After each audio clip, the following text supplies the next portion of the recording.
to go to our favorite rivalry, ET Kata versus ET DusK. And okay, so we have some Randy for up Bs, seeing if we can get some DusK, randomly flying into the spiral of death, but no avail. DusK, hopping back and forth with his lasers, ain't no thing. I just wondering if.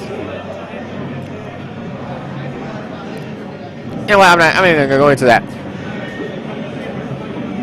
I want this to be a very explosive match. I want both of them to get in edge scratch opportunities, but we all know that Samus, she's got one of the best recoveries in the game, as in the way to come back. It makes it very difficult. So this matchup, even though it's like people say that it's Fakco favored, it's pretty even thanks to the fact that Fakco is a glass cannon.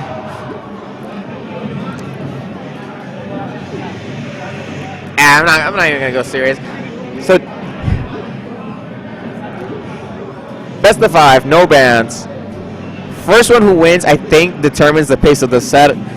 And man, I'm just seeing a lot of up Bs from Kata. I don't know if he's nervous. I don't know if he's, like, HG has a happy trigger figure, and he just air dodges to his death. Interesting way to go. Maybe it's better than being hit by DusK's forward smashes, but it's a very whimpered, whispery death. My phone's about to die.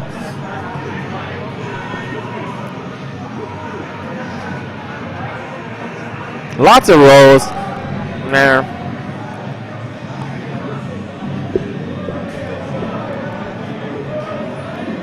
Oh man.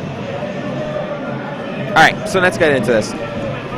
So for one of the things that makes it really difficult, oh my god, he just ate hot explosive lead. His beak turned into 3 beaks at once. It's all separated into splintered yellow corn nuggets.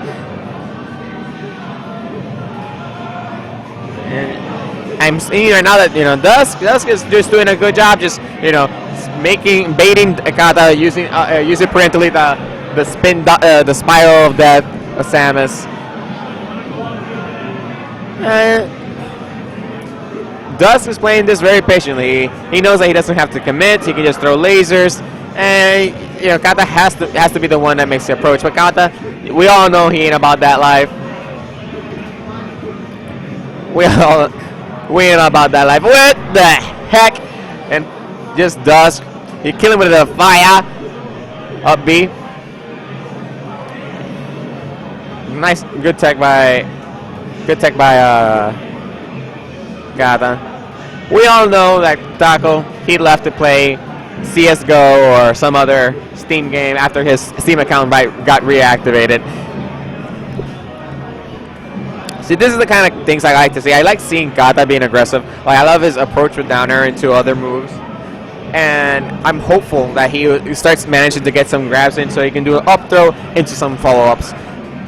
But so far, we're just seeing that DusK has an overall control over the stage and the game. DusK, he starts laser jumping and he tries not to approach it.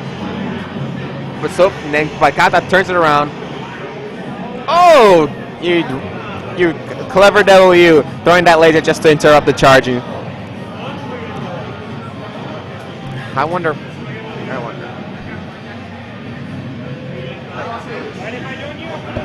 Yeah, come in. You can join in right now. Right now? Yeah, you can join in right now. So introduce yourself. Hello, everybody. My name's Alejandro from the X Group Arcade Box. I'm a pretty old Melee fan. I've been playing on the Smash tournament scene here in Puerto Rico, or was. One of the veterans actually was on the very first tournament that ever made in Puerto Rico. Rum and Smash won. Good times. Very good times. So, what do you want you to tell me your expectations of this match? Like, do you like the characters you like? Do you see, what's your preferred? Let's be honest, I absolutely adore Samus. I believe Samus is a character that is extremely solid. It is just a very complex character to use. Thanks to that, a lot of people have really not giving it love. But there's a couple of characters like that in Melee, which is something I've enjoyed across the years. Like right now, there's a Maz, which uses Yoshi. Not a very expected character, but he does wonders with it. There's also Axe that uses Pikachu. And I know that Samus is up there. He's one of those characters that can really has a lot of potential. You really have to start playing a little bit different. And right now, for example, this Samus player, I believe, is not really taking advantage of the fact that Samus has some very specific combos, like very good, solid punishes that are only good against space animals. Yeah. And I'm not really seeing that right here. Maybe he's not that knowledgeable about this matchup. The thing is, Samus is one of the counter of what we say the 20XX metagame, where space animals currently dominate the meta. But always has been. Always, that's always has been the case. But Samus has a lot of tools to counterattack the space animals. Especially one of the things that come to mind is the tech chasing. The tech chasing punishes are one of the gravest of all. It's hard punishing, and once you abuse how glass cannon the space animals are, it makes it really difficult for the space animals to just I'm gonna go all out and you can't do anything. I 100% agree with you. And see, I didn't see him do that. He still won at the end of it all. I believe it was more of a mishap from our space animal. I am not that knowledgeable on the Puerto Rican scene. Which one is which? Is Kata our Samus player? Yeah, Kata's our Samus player, and Excellent. DusK is the Fakco player. Both of us are crewmates. They play all the time, and they're quite accustomed to each other. They know each other's styles very well. DusK is usually a wild card. He plays very aggressive, and Kata is very, very defensive. Likes to zone out, likes to space his moves out as much as possible. But DusK has adopted a playstyle to counteract that. Once he has a percentage lead, he will not approach at all, as he should not. And that puts Kata in a difficult spot. That is very good to hear, actually. And once you say that, it makes a lot of sense. Like, if you go to Samus is not one of those characters that should be rushing people at all times.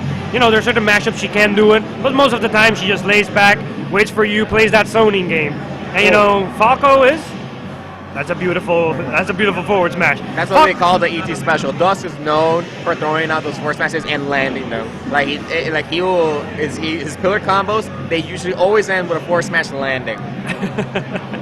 Good to hear, and I gotta say he's doing a pretty good job at it.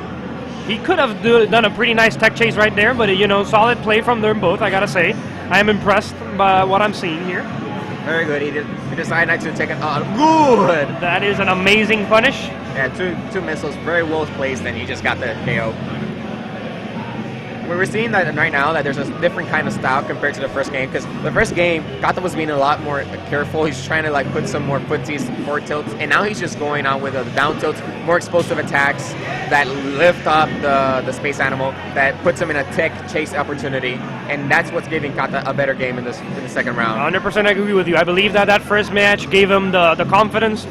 Right now I'm seeing that he's pretty much read DusK. For example, that last kill, it was not a something that you see very often from Falcos, just go for the up B.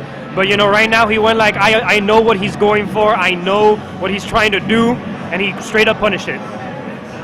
Good DI by Kata to survive that forward smash. Everyone knows that Falco's forward smash is a formidable move. It can knock out people if you're not properly aware about it. If you're not ready, you will lose a stock.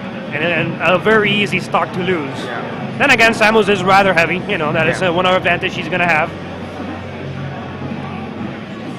I do see what you mean though by DusK. He does like to throw those forward smash. They are unexpected and they can hit. Most people don't know the hitbox for that forward smash at the end. It does go under the edge, so it could have hit him if you were slightly a little bit more forward there.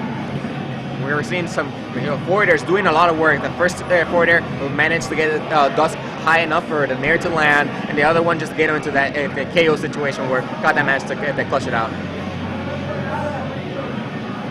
I gotta say, I'm seeing some beautiful play here from Kata. Kata has really seemed to be understanding a little bit more what DusK is trying to do to him, and he has been punishing him rather well. Kata is a very likes to do a lot of mind games. He tries to get behind the opponent, tries to get really close and poke him with a jab. Makes it see let's see what option you're gonna take, and then once he sees the options you all have taken, he starts making a play like a rock paper scissors. I do this because I know you're gonna do this. Conditioning that Kata enjoys. And I gotta say, Samus is one of those characters that really takes advantage of that. If you really know what a person is gonna do, you have some amazing punishes. If you have the charge shot fully charged, and you know exactly, and they just misplay, that can be a stock right there on a very low percentage. One of the things I wanted to illustrate here is that when they both lose a stock, it's really a high percent, because their recovery is actually every time they mix it up a little bit. Samus, being really having good recovery, but DusK does a good job of mixing up how he gets back on the stage. 100% agree. And Fakco is not one that is known for a good recovery, to be honest. Yeah. DusK has been trying to bait out the up B and trying to punish it, but Kata has been done really well to fade back, prevent the punishes from DusK. And let's see if he got it. Perfect. And we have, he missed that second. Once you have a space animal on one of the platforms, you really want to start punishing them. Kind of missed that second one. He probably missed the jump inputs, because that force smash was probably not what he wanted. Sometimes people don't notice, but the pressure on a tournament is much higher. Right now, you understand people are watching you, people are seeing you, money's on the line. It's one of those things. The experience is a very key thing when you come to a tournament. You can be amazing with your inputs, come to a tournament, and suddenly you start missing the most basic of things. Yeah. And it's showing right now. There was a situation where we saw that the super missile was reflected, and then the power shielded. So it was a really cute little moment that I enjoyed earlier. Ooh, very nice option coverage with that down smash. If he rolled anywhere because he missed the tech, that he was going to receive the full brunt of that attack. That he was placed perfectly in the middle. Oh, beautiful tech chase. Kata was trying to punish that, but DusK actually got away just in time, understanding already, his crew member. I can see a lot that they really do know each other's play style. There's a couple of things that you would not normally do unless you really understand your opponent. And that's something that I love to see in this type of game. When we're seeing a fighting game, a lot of people might just see random attacks. Yeah. But when you start getting into the mind of your opponent, understanding what they're trying to do, how they're trying to fight, it really get really complex. Right now we're seeing a situation where Samus is at high percent, but Fakco cannot get the kill. So slowly, Kata is getting the thing, and he gets a force smash. I don't think he's going to take it back. That's over. That's done right there. Yeah. So is this losers finals? This is losers finals. So Kata is currently up 2-0, and he was knocked down to losers by XL0. Excellent. So if he wins this third game, he might get a shot again to knock XL0. But the history tells us that it's really tough. XL0 has been dominant, undefeated so far in Melee. It's understandable. To be honest, XL0 is a veteran. I remember actually playing with him around 2007, and I quit. He didn't. He's been going strong. He's enjoyed that game. He's actually gotten a lot more experience. Yeah. So he's not going to miss those inputs here on the tournament scene. No. Whereas, if DusK or Kata actually go over there, they might not be as experienced as them. Well, they're not going to be as experienced as them, so they will miss a couple of inputs. We've already started seeing that here. And even if outside of the tournament, they might have a good chance. In here, XL0 is very much favored.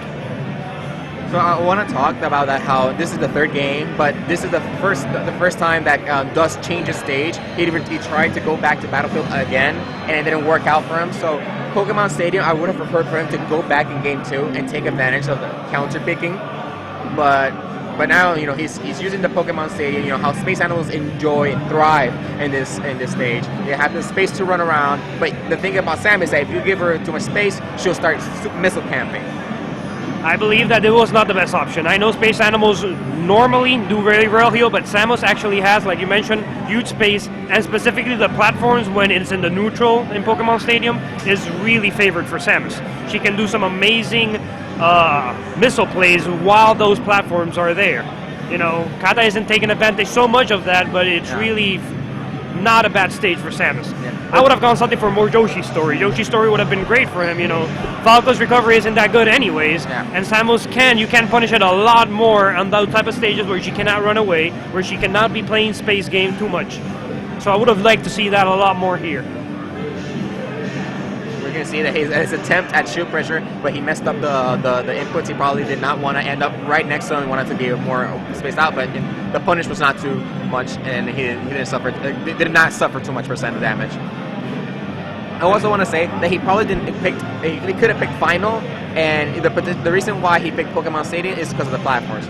Yoshi, Fountain of Dreams, they have that third at the middle platform up at the top, and Samus enjoys using the up B and landing on top of that platform. So that's probably potentially why he does not want to go with that stage. But you have to take your cons, you got to take your pros. And here she can't use the up B and land pass on the middle platform, but here she can missile camp and has good spacing at that area. She has a good amount of space. 100% agree with you. It's just something that He's doing very well. I just believe that he should start considering actually opening his options. Yeah. One of those things I've seen a lot when people are practicing, they practice way too much on the same stages. And that can be, detrimental when you're trying to actually go into a tournament where you have to start counter picking. Yeah. And you start, you must practice your worst stage and your best stage every single time. That should be something of your regimen when you're practicing this type of things. And we see that there was a trade that was not in favor because he already had double jumped, and Fakco without a double jump is basically a chicken. He just can't fly, he can't jump, he's just gonna fall down and die. He's always a chicken. Come on, let's not even beat around the bush here. He is the space chicken. He is a space chicken. We love our space chicken, but he really is not thriving so much in the air unless it's going up or down. Exactly. The thing is, at the eyes of a bounty hunter like Samus, he is. We label him as the space chicken. That's true. That's true. Samus is actually half space chicken. That's very much true. We always have to keep that in mind. See, over there, the Samus actually went thinking that the Falco was going to go with the up B once more. Yeah. But actually, DusK has, changed that a little bit, understood that he can get punished. But this is the stock, basically. Yeah, that's the stock. Out of an up throw, it's very little option that you can take as a space animal. You have the hit stun, and you're pass follow heavy, and you're just going to be in the perfect area to get hit by an air or back air, according to what your DI is. And very good. He rolled out to get it to avoid the up B gravity ledge. I 100% agree with you. That was very nice. That was very good. I do see right now, for example, Kata has really adjusted, and so does DusK, and that is a sign of a good player. When you can start adjusting to your, the other person's gameplay. Right now, for example, if we see what they were doing before in the beginning of the matchup to what they're doing right now, it's very different. Kata right now has changed his gameplay. He's being a little bit more aggressive in certain things. He is not missile camping. It's the confidence. He feels like he doesn't need to, the confidence helps a lot of what options you're going to take. You know which ones are going to work. And he's like, well, I don't need the missile camping. And I think that's it. It's over. That's over. It's over. That's set play right there. He knew as soon as he's there, there's only one option that DusK could have taken, was the Firebird. And we all know that